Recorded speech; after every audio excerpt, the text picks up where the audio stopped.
Selamat pagi teman-teman. Apa kabar kalian hari ini? Teacher Nova dan Teacher Tia berharap kalian semuanya dalam keadaan sehat dan tetap semangat.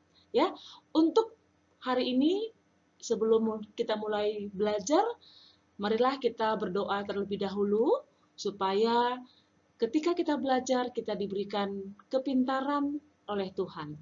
Yuk, kita mulai belajar dan kita berdoa menurut agama dan kepercayaan kita masing-masing.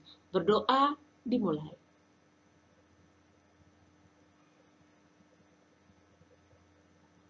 Selesai. Nah, di pembelajaran tematik kita hari ini, kita sudah memasuki tema 4D ya teman-teman. Ya, dengan temanya yaitu berbagai pekerjaan, subtema 1, jenis-jenis pekerjaan. Kemarin di hari Rabu kalian sudah mengawali dengan membaca cerita tentang hutan Donoloyo. Nah, hari ini kita mau belajar di KD 3.5, yaitu menguraikan pendapat tentang isi buku sastra, diantaranya cerita, dongeng, dan sebagainya. Lalu indikatornya, yaitu kita mau menjelaskan unsur-unsur dalam cerita pendek, yang 3.52 menentukan unsur-unsur dalam cerita pendek. Bersama Teacher Nova dan Teacher Tia. Selamat belajar. Baiklah, kita mulai belajar tentang unsur-unsur dalam cerita pendek. Apa sajakah yang akan kita pelajari? Yuk, kita simak bersama-sama. Kalian tahu apa itu cerpen atau cerita pendek? Coba kita lihat, ada anak yang lagi bingung teman-teman. Kita bantu yuk. Kita mau mengetahui apa itu cerpen. Nah, apa itu cerpen? Ya, cerpen menurut Noto Susanto adalah cerita yang panjangnya berkisar 5.000 kata, di mana isinya terpusat dan lengkap pada dirinya sendiri. Nah, yang kedua, cerpen menurut H.B. Yasin, yaitu cerita singkat yang harus memiliki bagian terpenting, yakni perkenalan dan penyelesaian. Nah, sekarang kita akan belajar tentang unsur-unsur yang terdapat dalam sebuah cerita atau unsur-unsur yang membangun cerita itu sendiri. Nah, sebenarnya ada terdiri dari dua ya teman-teman, yaitu yang pertama unsur intrinsik dan yang kedua ekstrinsik. Nah, sekarang kita belajar yang intrinsik dulu, yang di dalam dulu, yang paling pokoknya dulu, ya. Nah, di sini yang pertama ada tema, ya. Yang kedua itu ada alur, yang ketiga latar, kemudian ada tokoh dan amanat. Nah, setelah ini kita akan belajar satu persatu ya teman-teman tentang tema, alur, latar, tokoh, dan amanat. Yuk, kita simak bersama-sama. Nah, sekarang kita belajar tentang tema. Apa itu tema? Tema adalah gagasan utama atau dasar dari cerita itu sendiri. Kalian ingat ya, simpan di memorinya. Sekali lagi, tema adalah gagasan utama atau dasar dari cerita itu sendiri. Nah, contoh-contoh temanya bisa kita lihat nih teman-teman. Yang pertama itu tentang temanya persahabatan, tentang kasih sayang, ya, bisa tentang budi pekerti juga, ya, atau bisa dengan yang lainnya, masih banyak lagi. Oke? Kita belajar tentang alur. Nah, kalian tahu apa itu alur? Ya, alur adalah rangkaian peristiwa dalam sebuah cerita. Sekali lagi, alur adalah rangkaian peristiwa dalam sebuah cerita. Nah, alur itu terdiri dari 3 teman-teman. Yang pertama alur maju, alur mundur, dan alur campuran. Nanti kita akan belajar lebih jauh tentang alur ya di pertemuan selanjutnya ya. Yang ketiga, kita belajar tentang latar. Siapa yang tahu apa itu latar? Ya, benar. Latar adalah tempat kejadian cerita itu sendiri. Tempat berarti kata di mana, gitu ya teman-teman ya. Yang berhubungan dengan kata tempat ya. Nah, misalnya latarnya itu di hutan, di istana, ya misalnya di sebuah desa, di sekolah, di tepi sungai, di sebuah telaga, seperti itu. Masih banyak. Yang penting latar itu merupakan tempat kejadian. Ingat ya, save di memorinya. Latar adalah tempat kejadian cerita. Oke, selanjutnya kita belajar tentang apa ya? Tadi sudah belajar tentang tema, tentang alur, tentang latar. Kira-kira sekarang kita belajar apa? Yes. Yang keempat adalah tokoh. Pasti kalian tahu, tokoh itu apa ya? Iya, benar. Tokoh adalah pemeran dalam cerita. Nah, tokoh itu dapat berupa binatang ya atau manusia. Kalau misalnya berupa binatang disebut dengan apa teman-teman? Cerita yang berkaitan dengan binatang? Ya, fabel. Ya. Nah, tokoh-tokoh di dalam suatu cerita terdiri dari beberapa juga teman-teman. Yang pertama berperan sebagai tokoh protagonis. Apa itu tokoh protagonis? Ya, yaitu tokoh yang mendukung cerita, tokoh yang baik. Nah, ingat ya, tokoh protagonis yaitu tokoh yang baik. Nah, selanjutnya tokoh antagonis, yaitu tokoh penentang cerita, berarti yang jahat. Berarti tokoh antagonis yang jahat ya teman-teman. Nah, selanjutnya tokoh tritagonis, yaitu tokoh pembantu, baik untuk tokoh protagonis maupun untuk tokoh antagonis. Ingat ya, protagonis tokoh yang baik, antagonis tokoh yang jahat. Oke?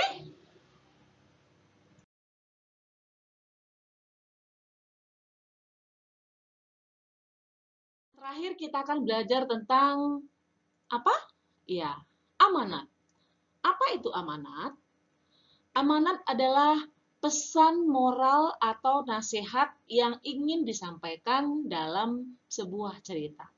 Sekali lagi, amanat adalah pesan moral atau nasihat yang ingin disampaikan dalam sebuah cerita. Nah, seperti apakah contoh pesan moral dalam sebuah cerita? Di buku, di halaman 16 ada cerita tentang tupai dan kelinci pemalas, teman-teman. Kalian sudah baca kan? Nah, pesan moral dari cerita tersebut adalah jangan pernah menunda-nunda suatu pekerjaan yang bisa kita kerjakan pada hari itu juga. Kerjakanlah selagi bisa. Nah, itu contoh salah satu pesan moral dalam sebuah cerita. Nah, sebentar lagi kita akan menyaksikan sebuah video tentang cerita tupai dan kelinci pemalas supaya kalian lebih mengetahui. Walaupun di buku ada ya. Nah, Teacher Nova mau kita nonton dulu sejenak supaya belajarnya lebih asik dan santai ya teman-teman ya. Yuk kita saksikan video tentang tupai dan kelinci pemalas. Mari kita saksikan. Check it out.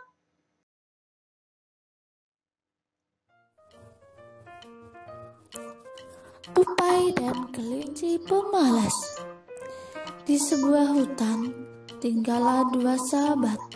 Mereka adalah seekor kelinci dan seekor tupai. Setiap hari, mereka selalu menghabiskan waktu bersama. Pada suatu hari, tupai mengatakan kepada kelinci, "Hai kelinci, musim hujan itu sebentar lagi akan datang. Mari kita buat sarang supaya bila hujan turun, kita punya tempat untuk berteduh dan tidak kebasahan." Ya, betul juga kata kamu. Tapi aku mau istirahat dulu ya, jawab sang kelinci. Pada sore itu hujan turun dengan lebat. Tupai dan kelinci berteduh di bawah pohon. Mereka basah dan kedinginan. Jika kita punya sarang, tentu kita tidak akan basah begini, kelinci. Apa kamu mau membuat sarang bareng? Kata si tupai.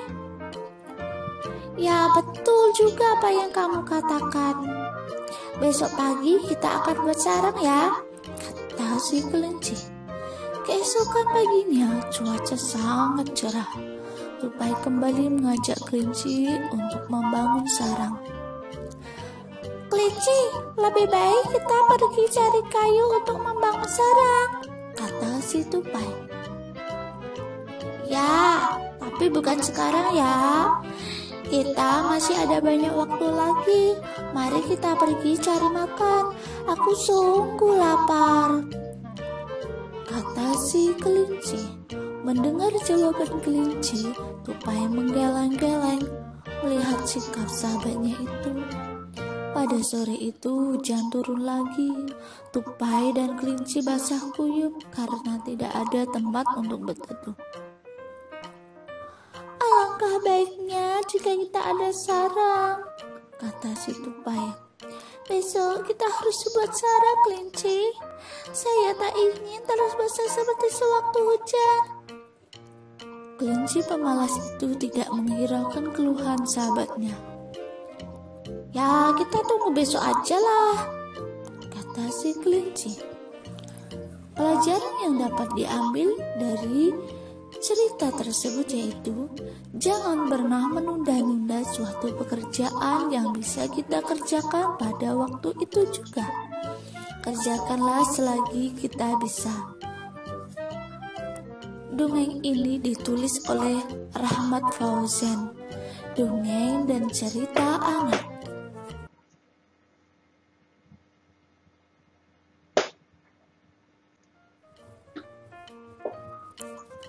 Tupai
teman-teman, kita sudah nonton bersama-sama ya, kita sudah saksikan ya. Asik tidak? Iya.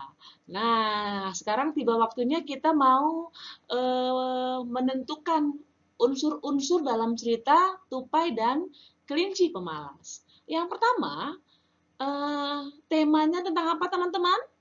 Kalian tadi sudah saksikan? Ya, temanya tentang persahabatan. Persahabatan antara siapa? Antara tupai dan kelinci. Nah, mengenai alurnya, untuk lebih jelasnya kalian bisa baca buku tema 4D di halaman 17 ya. Kalian nanti baca sendiri. Itu alur dari cerita tupai dan kelinci pemalas. Nah, selanjutnya latarnya di mana tadi teman-teman? Ya, di hutan, ya, di sebuah hutan. Nah, selanjutnya siapakah tokohnya? Pasti tahu dong. Ya, tokohnya yaitu kelinci dan tupai. Nah, bagaimana watak dari kedua tokoh tersebut? Yang pertama kelinci, bagaimana teman-teman?